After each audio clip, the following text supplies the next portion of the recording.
नमस्कार दोस्तों, study glows में आपका बहुत बहुत स्वागत है। हाल ही में उड़ीसा के बालासोर से वर्ल्ड की fastest supersonic cruise missile BrahMos का सफल परीक्षण किया गया है।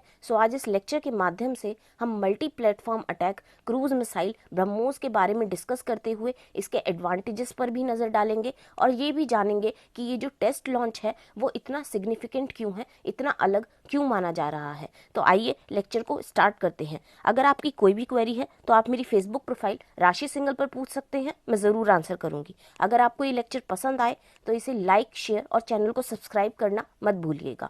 30 सितंबर 2020 को उड़ीसा के बालासोर से surface to surface supersonic cruise missile BrahMos को सक्सेसफुली टेस्ट किया गया है। देखिए, ये जो टेस्ट है वो इसीलिए इतना सिग्निफिकेंट है, इसीलिए इतना इम्पॉर्टेंट है क्योंकि ये इंडिया ने खुद ही किया है, मतलब अपने ही इंडिजीनियस बूस्टर्स और एयरक्राफ्ट्स बनाकर इसे लॉन्च किया गया है। पहले क्या होता था, जैसे कि ये ब्रह्मोस है, ये रशिया और इंडिया दोनों ने मिलकर बनाया है, तो रशिया से कुछ पार्ट्स आते थे तो जब लॉन्च किया जाता था। लेकिन ये फर्स्ट टाइम है कि इंडिया ने खुद ही से इंडिजीनियस बूस्टर्स बनाए, इंडिजीनियस एयरक्राफ्ट्स बनाए और इसको सक्सेसफुली टेस्ट फायर किया। राइट, तो ये जो लैंड अटैक क्रूज मिसाइल है इसकी स्पीड थी मैक 2.8। मैक 2.8 का मतलब होता है कि साउंड की स्पीड की 3 गुनी होना। राइट, और सुपरसोनिक बोला मैंने स्टार्टिंग में, सुपरसोनिक क्रूज मिसाइल, तो सुपरसोनिक का मतलब होता है जिसकी स्पीड साउंड की भी स्पीड से तेज हो। राइट, तो ये जो अटैक था, ये जो टेस्ट था वो सरफेस टू सरफेस था, मतलब लैंड से मिसाइल लॉन्च करके लैंड पर ही खड़े शत्रु को गिराना। तो ये लैंड अटैक क्रूज मिसाइल का टेस्ट था। राइट, अब देखिए, ये वैसे तो मैंने जो बताया कि ब्रह्मोस मिसाइल वो multi platform attack cruise missile है, मतलब इसे लैंड, एयर, सी किसी भी प्लेटफॉर्म से लॉन्च किया जा सकता है। और ये मिसाइल चाहे दिन हो, रात हो, मौसम के हाल कैसे भी हो, अपना काम पूरी एक्यूरेसी से करती है। जब भी इंडिया की तीनों फोर्सेस, आर्मी, नेवी, एयरफोर्स इसे यूज करती हैं। राइट, अब हम थोड़ा सा ब्रह्मोस के बारे में जान लेते हैं। देखिए, जो ब्रह्मोस है उसे इंडिया और रशिया, इंडिया के डीआरडीओ और रशिया के एनपीओम ने मिलकर बनाया है। इसका जो नाम है वो इंडिया और रशिया की नदियों से मिलकर बना है, जिसमें जो ब्रहा है, जो आगे का ब्रह्मोस में ब्रहा है, वो इंडिया की ब्रह्मपुत्रा नदी और मॉस जो है वो रशिया की मॉस्कवा नदी से आया है। तो इसका नाम पूरा मिलकर क्या हो जाता है, ब्रह्मोस। ठीक है, तो इसका इतना प्यारा ये नाम दिया गया है। देखिए, पहले जो इसकी स्पीड थी वो 300 किलोमीटर थी, मतलब अगर जो शत्रु है वो 300 किलोमीटर तक की रेंज पर खड़ा है तो ये उसे टारगेट कर सकती थी। लेकिन जब हम MTCR के पार्ट बन गए, कब बने थे कमेंट सेक्शन में लिखकर बताइएगा, तो हमारे पास एक राइट सा आ गया कि हम इसकी स्पीड को और एनहेंस कर सकते हैं। तो अब हमने इसकी रेंज को बढ़ाकर वो 450 से 600 किलोमीटर तक कर दी गई है। ठीक है, तो मतलब अगर जो टारगेट है वो 600 किलोमीटर की दूरी पर भी है तो उस पर भी ये अटैक कर सकती है।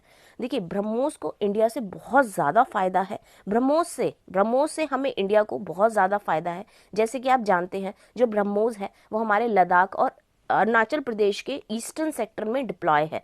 तो इससे जो चाइना से आप देख ही रहे हैं कि कितने थ्रेट हमें मिलती हैं, स्टैंड ऑफ चल रहा है, तो उनसे टैकल किया जा सकता है, हम ये कह सकते हैं। राइट, तो अब जैसे ये टेस्टिंग हुई तो इस टेस्टिंग के बाद हमें क्या हुआ, हमें काफ़ी ज़्यादा रिकॉग्निशन मिला। हमें हमारे रक्षा मंत्री ने हमारे रक्षा मंत्री कौन है कमेंट सेक्शन में लिखकर बताइए।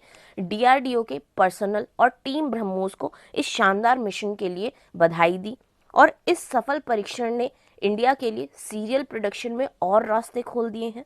और अब India made in India booster और भी ऐसे ही बूस्टर एयरक्राफ्ट बनाएगा और इससे हमारे मेक इन इंडिया मिशन और आत्मनिर्भर भारत को बूस्ट मिलेगा। ठीक है, बढ़ावा मिलेगा, वो आगे और बढ़ेंगे, हम और पावरफुल ब्रह्मोस वेपन सिस्टम बनाने में समर्थ रहेंगे। ठीक है, वैसे जो इंडिया है वो ब्रह्मोस 11 के पर तो काम कर ही रहा है।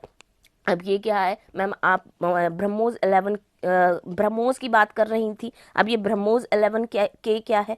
देखिए, ये क्या है, ये एक हाइपरसोनिक मिसाइल है जिसकी जो स्पीड है वो साउंड की स्पीड की भी 7 गुनी होगी, मतलब मैक्स 7 पर ये काम करेगी। तो ये कैसे काम करेगी? देखिए, जो भी अंडरग्राउंड बंकर्स होते हैं और वेपन्स होते हैं, ये उन्हें भी टारगेट कर पाएगी। और इससे क्या है, हमारे डिफेंस सिस्टम को और भी बढ़ावा मिलेगा और हमारा डिफेंस एक्विजिशन प्रोसीजर जो है उसका ये प्राइम फोकस भी है। अगर आप इस पर वीडियो चाहते हैं कि मैं डिफेंस एक्विजिशन प्रोसीजर 2020 पर वीडियो बनाऊं, तो आप मुझे कमेंट सेक्शन में रिक्वेस्ट कर सकते हैं, मैं ज़रूर आपकी ये वीडियो बनाऊंगी। और एक आंसर मुझे आप कमेंट सेक्शन में कर दीजिए कि डीआरडीओ के जो अभी के चीफ है वो कौन है, कमेंट सेक्शन में लिखकर बताइए। देखिए, जो ये ब्रह्मोस मिसाइल है ये फायर एंड फॉरगेट प्रिंसिपल पर काम करती है और इसमें सबसे भारी हथियार है जिसे सुकोई 30 MK1 फाइटर एयरक्राफ्ट पर डिप्लॉय किया गया है, जिनका वेट करीब 2.5 टन है। ठीक है, अब आप बताइए कि आपको ये जो टेस्टिंग है वो कितनी पसंद आई। आप भी अपने विचार कमेंट सेक्शन में लिखकर बताइएगा। तो आज के लिए इतना ही, मैं जल्द ही एक नए टॉपिक के साथ दोबारा हाजिर होंगी। टिल देन पढ़ते रहिए, बढ़ते रहिए। Thank you very much.